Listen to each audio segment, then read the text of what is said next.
Welcome to God Have Mercy. Well, I'm really excited today because we are joined with my really good friend, RUSS LEVENSON, and we're going to talk about a new book that you have written, and you've been on. I want to hear all about this big PR promotional whirlwind tour. The new book is Witness to Belief, Conversations on Faith and Meaning. Russ and I have been friends for a long time. Russ just retired in May, I think, of this year. After 17 years at May St. of Martin's. last year. Right, it's been a year. May of last year? Right, May of 24. Oh, wow, time flies. Yeah, so May of last year, after 17 years as pastor of St. Martin's Episcopal Church here in Houston, Texas, which is the largest Episcopal church in the U.S., I believe, if I remember correctly. And so I'm so glad you're here. I even have your little book. I don't know if it shows up real. Oh, there it is. Look at that. Yeah, my publisher says, as often as you can do this, do it. I got it right here. I'm going to have it up the whole time. Who is Morehouse? They also want me to say that. Morehouse. And they are. Yeah, Morehouse. A very good publishing company. Very good and they've been great to work with. Good. Yeah, well, we're gonna jump into this book. Yeah, I got this copy. I'm assuming it was sent from your publisher or whatever, but you're going to need to sign it for me when you come on October 19th. And that'll immediately lower the value. Well, Russ and I has been on the podcast before with us and with me and Matt Russell. We actually did a great podcast in the sanctuary at St. Martin's one time. You remember that? We've talked about the book that you did on the witness to faith and legacy around George and Barbara Bush and your ministry to that family, especially going through the funeral of George H.W. Bush that you did the eulogy for. And so you were pastor to that family for many years. And that was a very powerful book. I've read one that you wrote about golf, which is something I love as well. So you've done a lot of great books, but this new book is really exciting for people who don't know. This Witness to Belief is Conversations on Faith and Meaning. And what you, Russ, have done is you went out and you engaged in a conversation and dialogue, listening, praying, engaging deeply about faith with a broad variety of different people. And it includes people like Condoleezza Rice, Denzel Washington, Nikki Haley, Britt Hume, Dr. Francis Collins, Jane Goodall, who just passed away, actually, this past week, Gary Sinise, Amy Grant. There are a lot of others. I didn't include all of them. I'm going to let you share more about that. But this is a really interesting and powerful book about these people's navigating of life and suffering and doubt and purpose. They are in the halls of power. They've been very successful. And so first, Russ, tell me a little bit about this is an interesting book. What inspired you to set out on this particular journey as a book interviewing people about faith and belief? Thank you. It's a great question, John. First of all, I'll start by saying your producer there made a point to make me very jealous. Now, I see the Topo Chico sitting right next to you. Oh, yes. Those are not as readily available throughout the Southeast where I live now as they are. Correct. In the halls of HEB. Well, when you come on October 19th and you preach, we'll make sure and have some Topo Chico for you. We love Topo Chico. And, of course, the book has two great Texans, former Secretary of State James Baker and Admiral William McRaven, both great Texans. The answer to that is easy. The end result was very different than I thought what it was going to be. I'd say within the 6 months or a year or so after I had written the book about the Bushes' faith, which was called Witness to Dignity and the Life and Faith of George and Barbara Bush, and that John, I started hearing from people through letters and cards. Some people still do that, and they wrote and said, wow, I'm glad to know they were the people I thought they were. Or, they have everything the world could offer. They have fame, wealth, power, influence, and yet they still said their prayers every day. They still went to church. They still valued their faith, especially, I won't say especially, but certainly more and more. And in the end, that's all that mattered. And that was kind of the point of that book, was to say, what does matter the most? Faith, friends, family. And but receiving those and then reflecting on the cultural challenges that I don't think anybody can deny that we're in a tough time culturally, regardless of what wherever you are, whether that's religious or political or Yeah.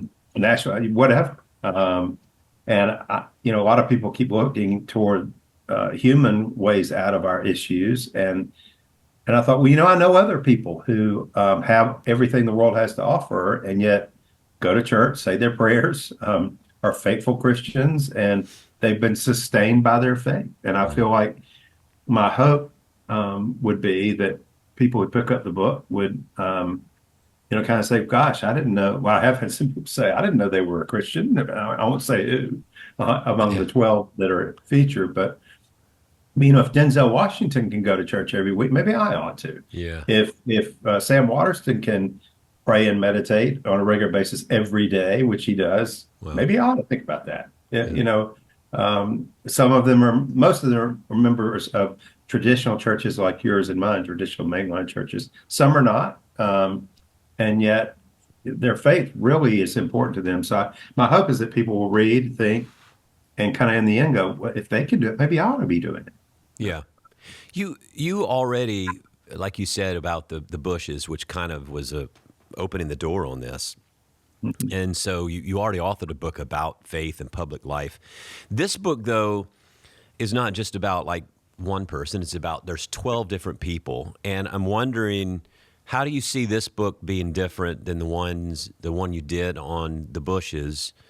And I guess also, how did you get to these 12 people? Well, I think I'd probably say probably almost everybody in Houston probably felt like they had a personal relationship with George and Barbara just because of the way they lived out their lives in Houston. But I did. I mean, as their pastor and their priest, and my wife Laura and I think it's fair to say we became friends. And so that was really a labor of love in many ways. I did not. If we think back to our previous interview, I didn't really think about ever writing a book on them until after their deaths, and again reflecting kind of on the political atmosphere at the time. But I sat down and wrote that book in 30 days, and from basically memory, and just kind of laid it out. I did not. I knew some of these people. I didn't. I know some of them are friends. I think it's safe to say Sam Waterston's become a friend. And I would say now I know all of them. But some I kind of went after. Sam Waterston, well, Joe, we've known each other 10 years now, and he came to St. Martin's years ago because he is an Episcopalian, and I want him to be a reader in a service, and he showed up and did it. That's and great. I said, well, why did you do this? And he said, because you wouldn't leave me alone. And he didn't charge us a dime. He came down for that. And so I think some of these people knew I was going to keep at it until they said yes. But I will say, John, for everyone who said yes, I had 3 say no. Most of them were really nice, but almost all of them. Denzel Washington said when he kind of responded to me, first got a voicemail and then a phone call, and he said, "Listen, we're going to do this. I've got a really busy schedule." He was making Gladiator 2 at the time, and then was headed to New York to be in Othello. And he said, "But we're going to do this, but it's going to be when I'm available. But right now I'm working really hard."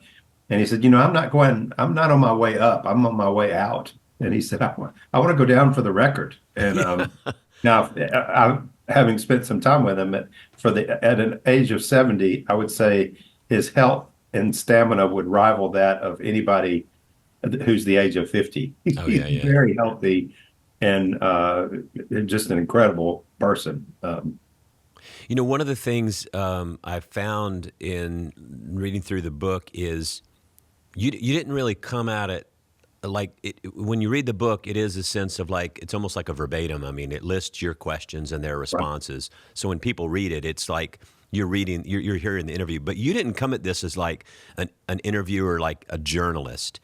You came at this as a pastor in a conversation. So there was a different sense of a posture there. And I'm wondering, were there moments that you felt any tension in that kind of a role? It's easy for me to like to interview you as an interviewer, but you entered this in a little different way than like journalistic kind of thing. How'd you manage that? And were there any surprises that came out of this as doing it as a pastor more than a journalist or an interviewer?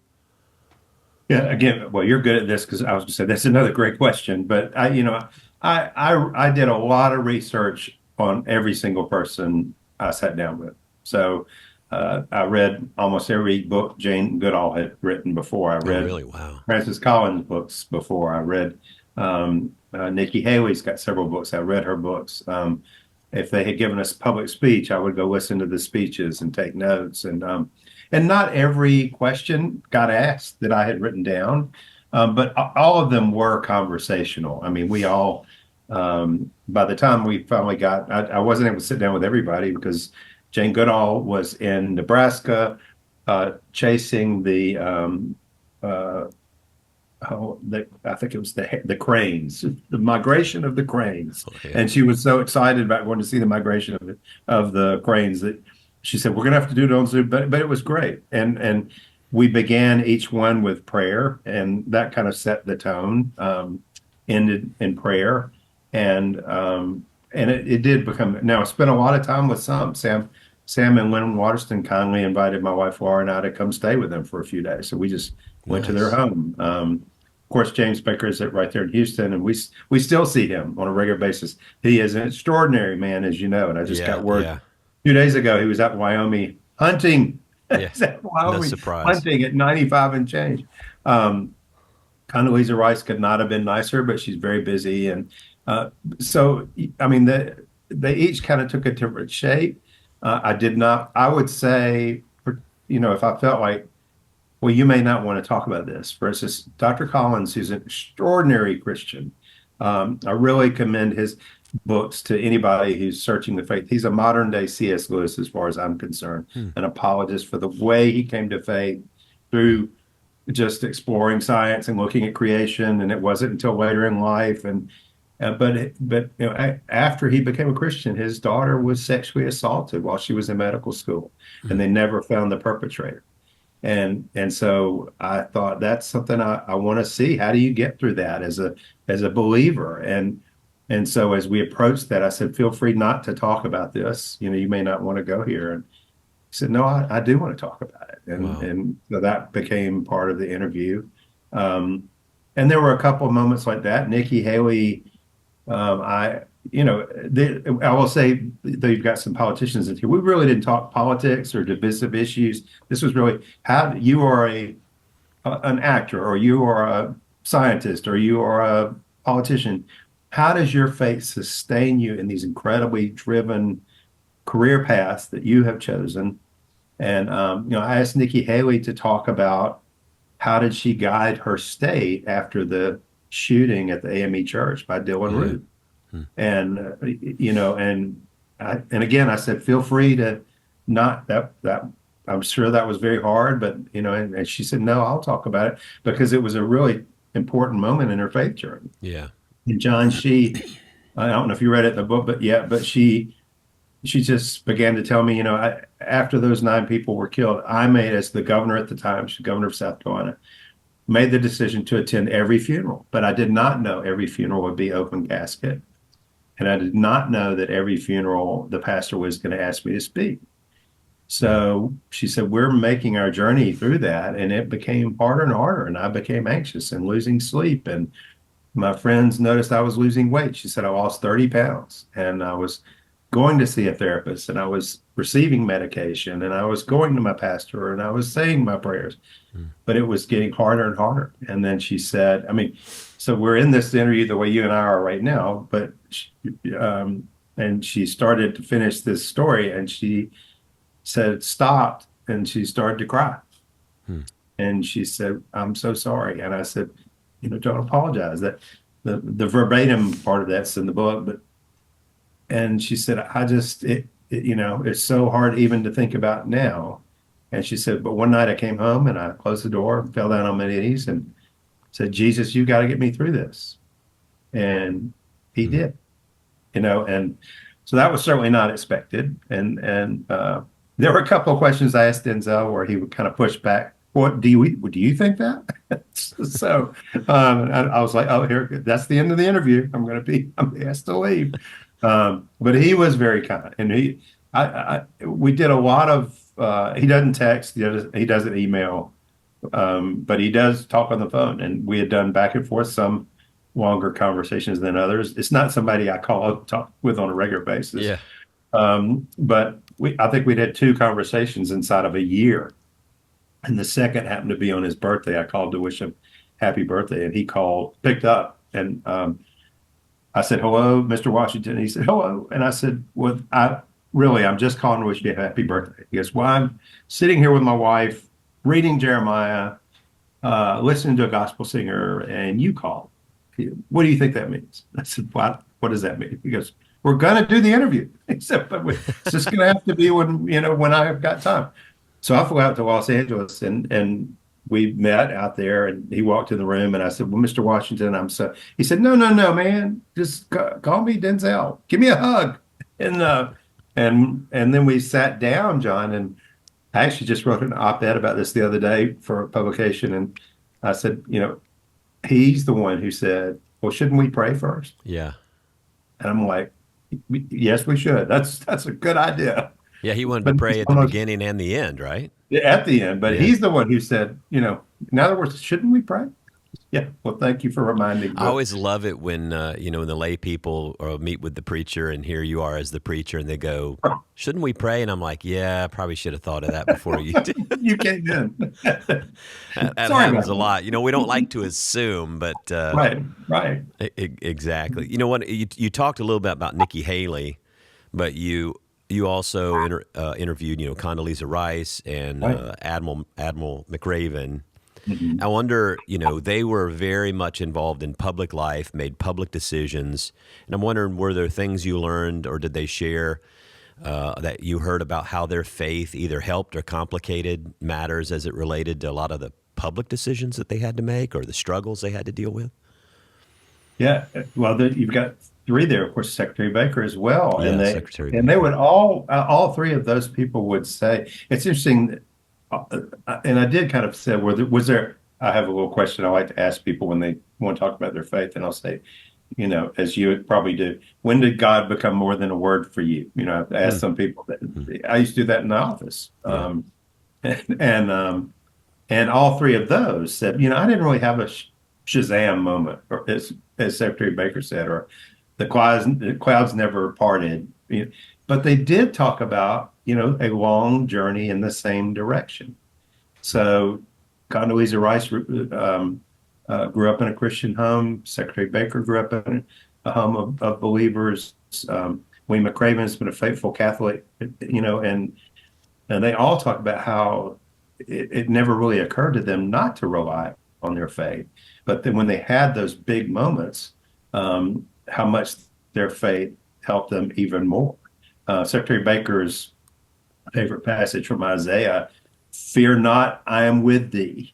Yeah. And he said, in our interview, he said, "You don't know how many times I had to fall back on that verse." He said, one of the times was when he said, I was from Texas, and everybody in Ronald Reagan's cabinet was from California, and none of them liked me. He said, they all thought I was an outsider. And he said, and boy, they used to, politics is blood sport.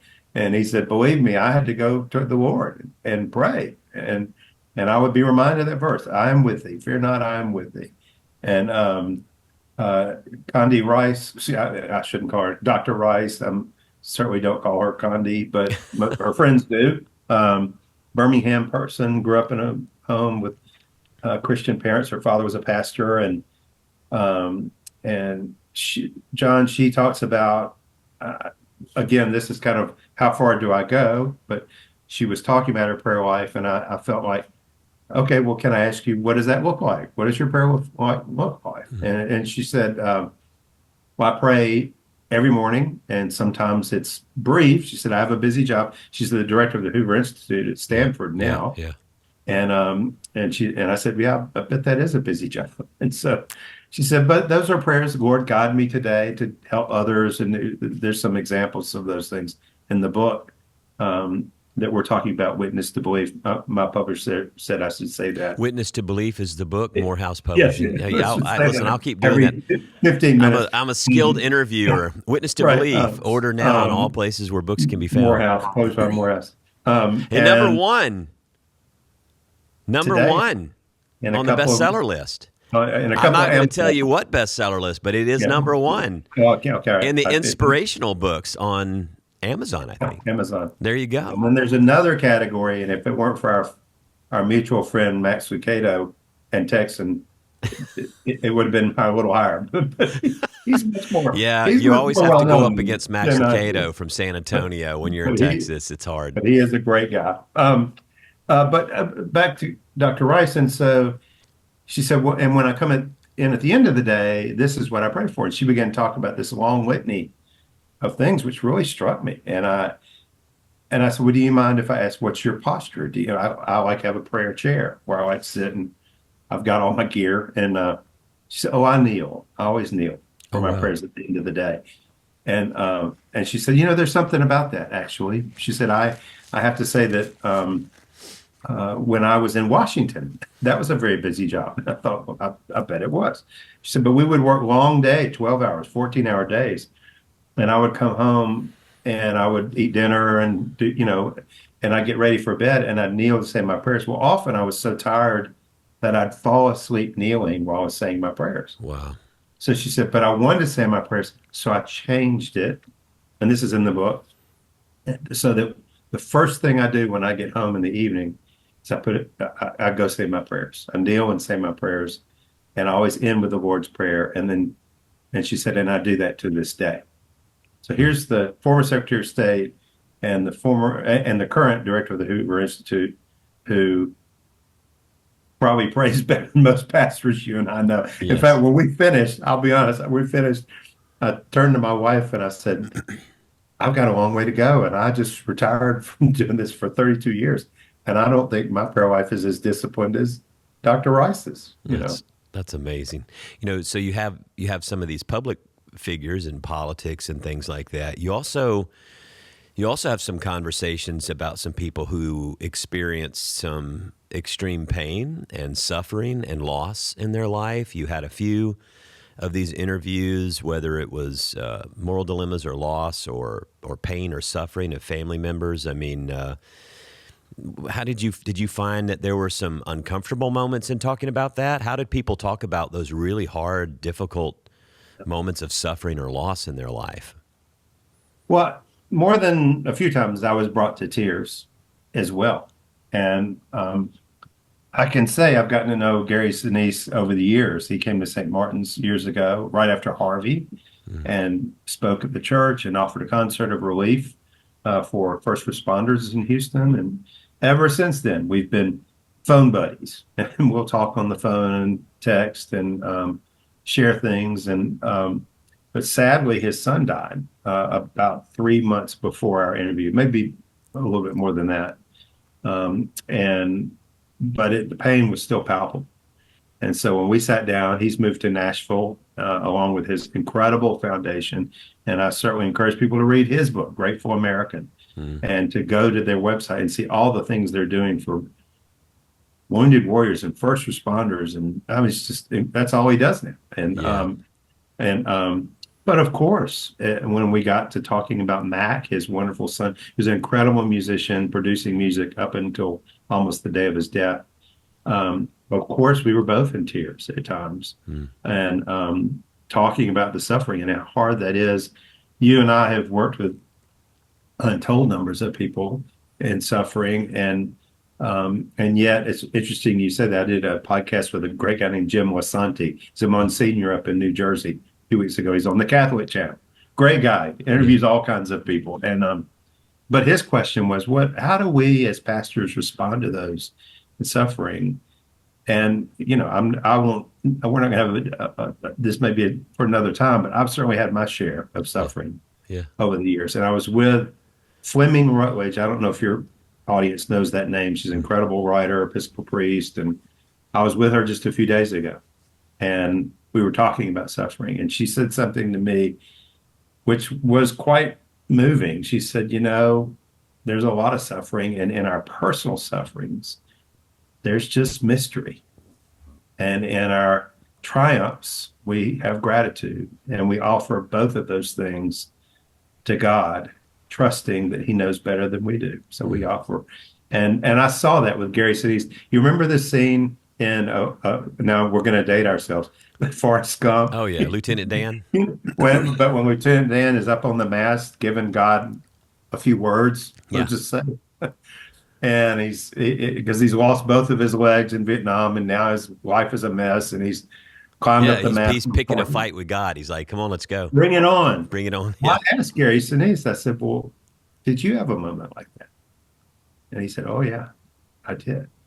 But if you remember the next scene in the movie, he's at peace. The very next day, he's at peace. And you hear Tom Hanks / Forrest Gump voice in the background saying, I think Lieutenant Dan made his peace with Jesus. And I said, Gary, have you made your peace with Jesus? He said, yes, I have.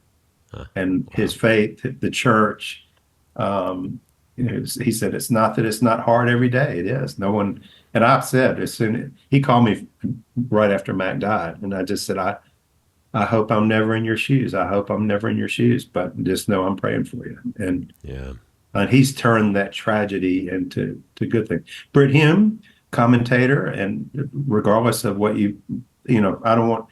There are all kinds of things people could say about what people do. Well, this is the state of the world we live in nowadays. Exactly. Everything is polarized. Everything is politicized. But I think you got to get past, and I think what you've done is, like you said, I didn't get the sense at all there was politics. It was more personal stories of people's lives. And these people are humans, and they're people, and they go through the same sort of stuff all the rest of us did. Anyway, I just wanted to say that because a guy, Britt Hume hasn't always been on Fox News. He's been on other TV channels too. And I have actually heard him stand up and speak out against the assumptions of some of the Fox News assumptions. So, but continue, because he had his own kind of very difficult journey. He grew up in the Episcopal Church and went to Episcopal schools as a young man. And he would say, and he says in the interview, I felt like I was a Christian my whole life, but his faith was sorely tested when the Virginia state troopers showed up to his office and said, we found your son committed suicide. His son, Sandy, had committed suicide.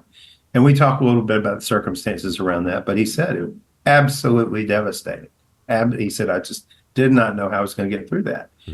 But kind of two things came together, John, there that did help him. One was, he said by that time I had more national attention than I had probably ever had in my life.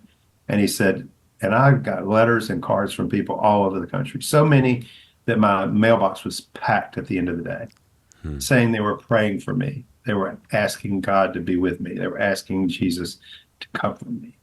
And he said, I felt the palpable power of people's prayers come through to my life.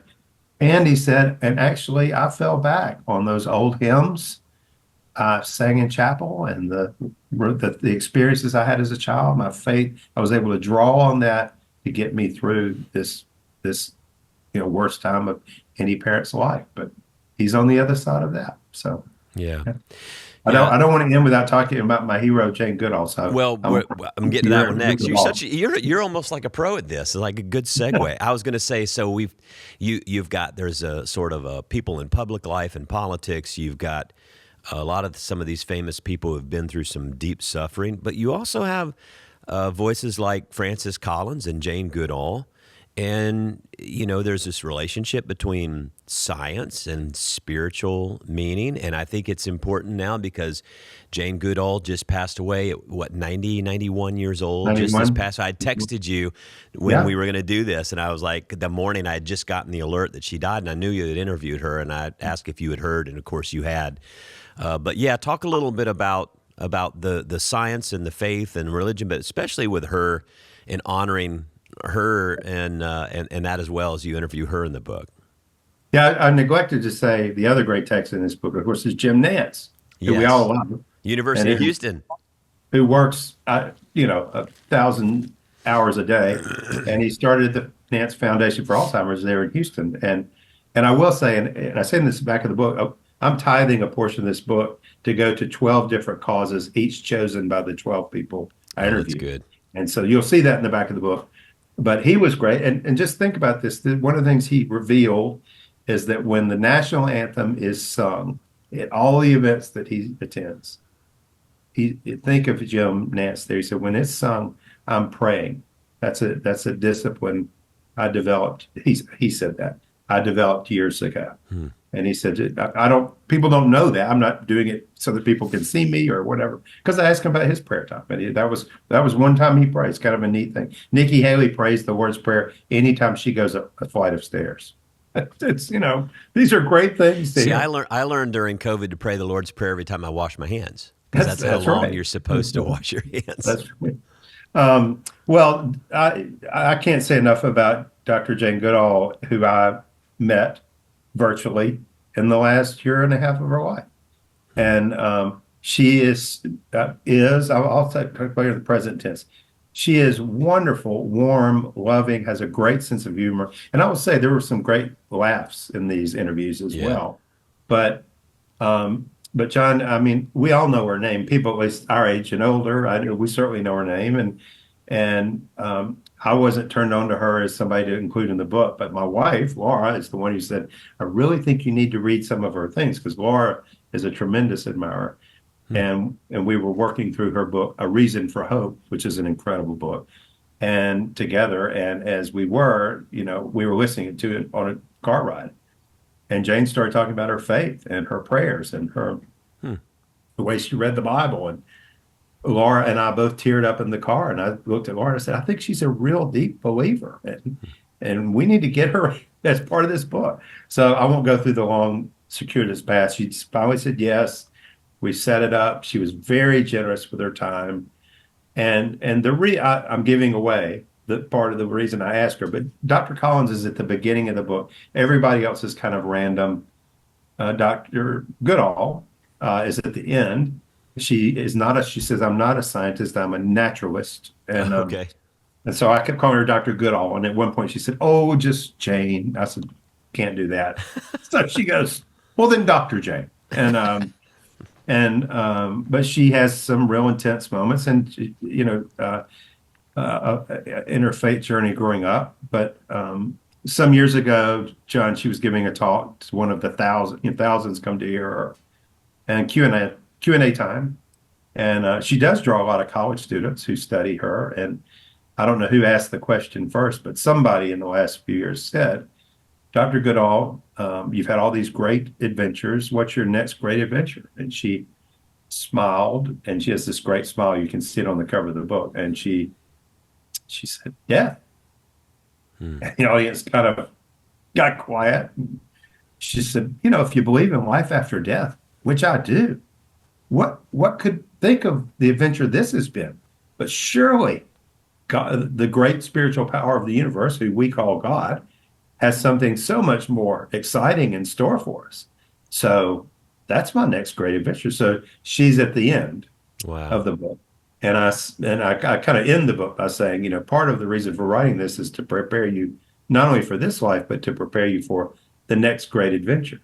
So the other day, the day of her death, the day you texted me also, I was giving a talk to a group of pastors, chaplains, for women's groups across the Southeast. There were about 250 women at a camp in West Alabama. That morning, I had talked to her assistant because the book was coming out. They wanted to post some things on their social media. So I was actually emailing with Jane's assistant. And then I get to this talk, and I'm doing kind of what we're doing now. I'm finishing up by just saying, this is an incredible woman. At 91 years old, she's in Los Angeles. She's going back to Africa. She's going to be going to Washington and New York. And somebody raised their hand and said, she just died as I was giving this talk. Yeah. And I was stunned. And my wife, Laura, was very stunned. We all paused. And then I said, well, let's pray. And we had a long moment of silence. And then I just said, and thank you, God, for giving us Jane, and thank you that she's begun her next great adventure. Yeah. And there's a great, I don't mean to do commercial for Netflix, but they just put out famous last words and with Jane Goodall. And it's a fascinating watch. But at the end, it will blow people away. The last 60 seconds It's is worth fascinating. it. The timing of this to me is that your Yeah. book coming out, like she just died this past week, and you in your conversation with her talking about the next great adventure of death. I mean, that timing couldn't be more just kind of sacred. It seems like. And John, 4 weeks ago, I had sent her books that were folded and highlighted, and I said, I really want you to sign these books for me. And she did. And she returned, and in the cover of one of them, she wrote a note to my wife Laura and I, and she said, "Dear Laura and Russ, yes, we live in dark times, but there is one thing we can all do, and that is to pray to the great spiritual force of the universe, which is God." And I thought, wow, 4 weeks ago. She's a really good evangelist for our faith, but she's a great evangelist for taking care of God's creation. And Oh yeah. her voice is going to be missed, but I know her work will continue. I'm wondering too, Russ. I want to thank you. Take a moment to thank you. You know this, and a lot of people may not know this, but you are a really great source of encouragement for me. We interviewed you even before your book about just the church and the denomination when the United Methodist Church was going through our own little divorce or split up or break up or whatever you want to call it. The Episcopalian Church went through that almost like a decade before we did. And you walked through that, and you remained within the Episcopalian Church and the denomination. You used to talk about your mentor who talked about holding the church together. And you became a voice of encouragement for me. And then we shared that with other people, and it's always meant a lot to me for you to be here in Houston. It was the right time, right place. A church who remained in a denomination that you don't agree with everything that goes on all the time, and yet the unity and the importance of holding together is important. And so I just want to say thank you for that. But I'm wondering too, in your book with this, as you focus a lot on the faith and the conversations of this, what do you think that the role of what you did here and the kind of conversation that you had, how do you think this can speak into the social fragmentation, the polarization, the uncertainty, the disunity, and all the things we see going around us? Just, do you see books like this that you're writing being able to have some voice in a public discourse of how we can, I don't know, just talk about things differently or maybe focus on things a little differently? I'm sending you into a space now that's even beyond the book, but I think it's important because you've walked through a lot of different journeys related to that and how you've experienced. I'm wondering if just kind of this book itself you think offers something as a takeaway for the world we live in. Yeah, John. Well, I will say it's interesting when I'm trying to explain when I'm in Birmingham, the big Methodist church, the United Methodist Church in Birmingham, is Canterbury United Methodist, and they went through much.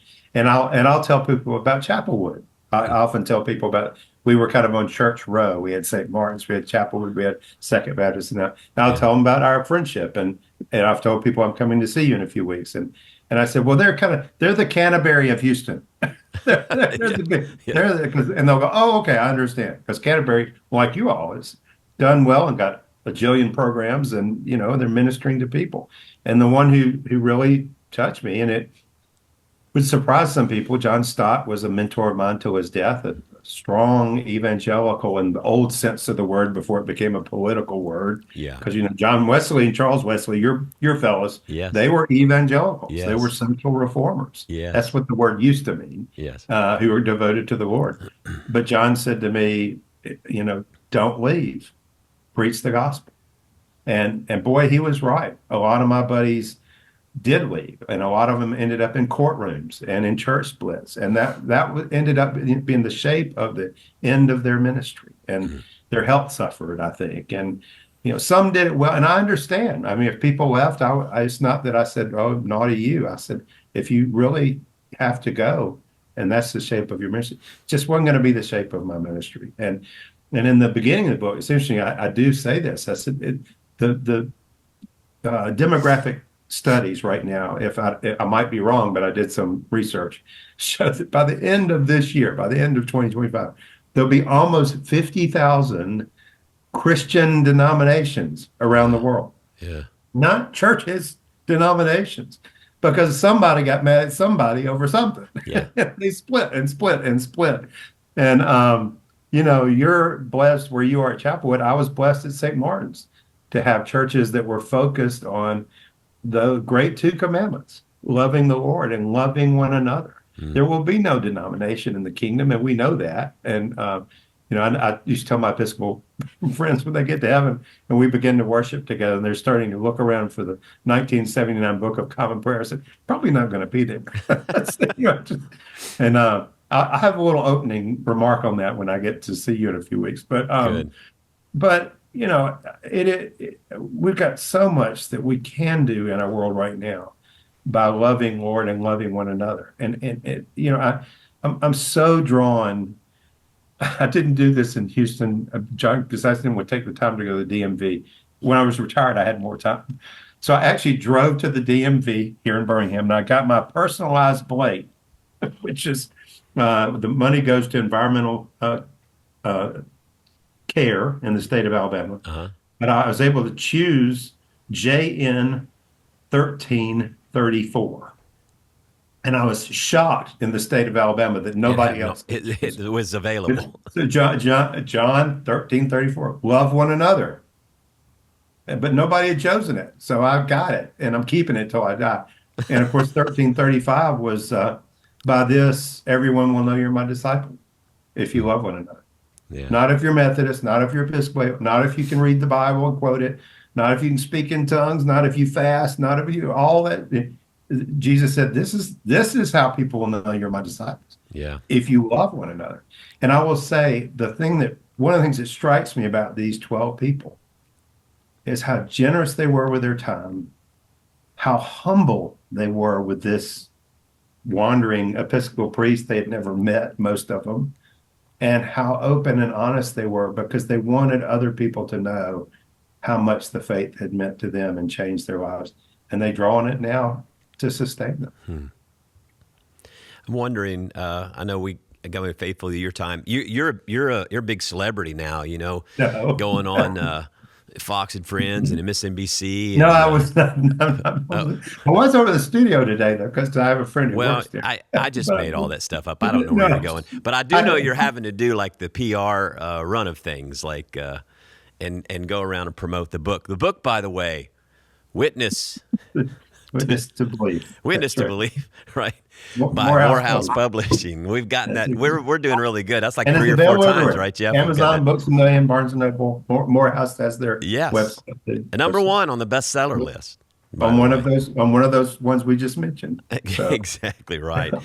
I was wondering though, do you plan to do any follow-ups, or do you think in like you'd be interested in doing a continuation of something like this, or is this kind of just something like this was sort of the moment, or are there people that you're like, man, I wish if I could do this again, I'd love to include some other people? Yeah, I should say I have been. I was on with Neil Cavuto several times. He was a great guy. It retired from Fox. So I've been on Fox, CNN, and I was on Mornings with Joe. And they were all wonderful because we were just talking about the faith. We never got off on divisive issues. Well, that's the great thing about this book, that I think no matter where you are, like politics, and again, it's hard for people to get past that nowadays. That's become the new American religion. But what is really good about this book, and I think everyone will be, if you're a person of faith, this will be a very meaningful book for you. And I think it will also allow you to see some of these people in the light of how their faith motivates and moves them. But to continue, you've been on all these things and sharing. At this point, I do have other projects in my head, and one of which is finished, but it's not like this. And and I think, really, honestly, I probably would not do if somebody's saying Witness to Believe too. I don't think so, because I think these 12 people pretty much paint the picture. I talk about at the very end that I consider it. It's almost like a quilt. My grandmother was a quilt maker, as was my great grandmother. And I said, it was fun to watch them do that. because they would have quilting parties, and people would come over with their own little swatch, Yeah. and they'd sew it in. And these ladies, and they were old South ladies, that sit around and gossip and talk. And but by the end, they would have a beautiful quilt. And I said, what these 12 people did was they each brought their own patch, sewed it in, and here's the quilt. And I hope you find your place of comfort and inspiration in the quilt. And if you're not a believer, because my hope is that if you're not a believer in any fashion, you might walk by and go, "Well, I know who Denzel Washington is. If he is, I might at least look into it. I know who Nikki Haley. I know who Jim Nantz is. I listen to him every time I turn on my television and watch one of the games. If this means something to them, maybe I ought to think about it." That's awesome. Yeah. Closing question, and then I always ask people, what question did I not ask? But was there any one of these conversations, and I know you've already talked about how emotionally you were moved or how maybe that challenged your prayer life, but were there any one of these interviews or conversations that either shifted or deepened your own faith in a unique way? Every single one. Every one. In a different way. Yeah. I've known Amy Grant for a year, and we all know, and those your business. I've known her since I was a teenager. She's just great singing person. Christian music. Yeah, was able to sit with her in her home, and she's on tour, by the way, right now, September and October. So and with her new. I said the other day to somebody with her new album, and then I paused. Are there still albums? But I still have some. But yeah, I mean, there were some real tender moments. But I did every one. I think I either got in my car and drove away, or we finished the interview, and I would think I learned some things about prayer. I learned some things about. I mean, the oldest one in the group was Jim Baker, 95 and change. The youngest, Nikki Haley, 53. But all of them don't just go through their day and not care about other people. They're all involved in their churches or philanthropy or serving others, trying to make a difference in the world. And that alone says a lot to me. Yeah. But to go back to Amy, she said a remarkable quote that was unexpected. And so I kind of asked most of them, so you have all these things, fame, power, wealth, what would you say to those out there who think, boy, they have it all? And Amy said, well, I'm not saying I'm not happy I can't put a roof over my children's heads and food on the table. I'm grateful for the success I've had. But if you think that's the answer to deeper meaning in life, she said, it lasts about as long as a thumbs up. The dopamine hit you get when you get a thumbs up page on your social media or your Facebook, and it lasts about that long. And I went, did you just come up with it? She said yes, and I said, well, that's definitely in the book. That's great. But then we were sitting there, and I asked her about favorite scriptures, and she, we know her from the scriptures she has put to music. But she did say, and I'm 63 and change, and she's right there as well. And she said, but the older I get, I found I'm more moved by singing the scriptures aloud. And so she kind of paused and she goes, can I sing for you? And I said, wow. Yes. And you're like, of course. Of course. Is there a charge? Is there a have to pay? And so she said, okay. And I said, of course. And she began to sing. In the beginning was the Word, and the Word was with God. The Word was, the opening prologue to John's Gospel. And boy, John, by the time she got through, I was just teary-eyed. And she said, and that's what I sang this morning. Wow. That's what gets me through. And then she talks about how she is, as probably you and I are, quite loquacious. Some of us who live in the public eye are very wordy. And she said, I'm more of a word person. But Vince Gill, her husband, is quiet. He's quieter. And this is in the book. And I asked her, could I put this in the book? She said, yes. And so she said, one day I was going off about something. I can't even remember what it was. We're driving in the car and I'm just going and going and I get through to the end and I finally get quiet and I'm kind of waiting for Vince to say something. He just kind of, I'm not saying exactly, so read the book. But she said he was very quiet and then he went, Amy, I know you want me to say something. I'm not sure what to say other than I want you to know that I'm here for you. And she paused because I said, what's the secret to your marriage? And she said, this is it. She told that story. And then she said, kindness goes a long way. Yeah. Yeah. And so, I mean, just everyone, I'm still reading back through it and going, oh, that's right. I still got a ways to go. Well, I would encourage people to check the book out. It's a great read. It's got the 12 people that you interview, so the chapters are very digestible. It's a very personal conversational style. It's not like an academic reading or something like that. It's almost like you're in the room with the two of you overhearing the conversation. So it's accessible, it's enjoyable, and it's uplifting. So for people of faith, and even if you're not a person of faith and you're curious about these people and kind of how faith works in their life, I would say, even if you're not a person of faith, this would be a good exploration book for people as well. Yeah, nobody edited it. I mean, I did offer, and some said, I want to clarify that word or that little passage and I did have an editor, a wonderful editor with Morehouse, and she was great. And I'm going to see her in just a little while, but basically what you're getting here is the conversation. I know. Well, it's a great book, man, and I hope people will check it out. I got it right here, Witness to Belief.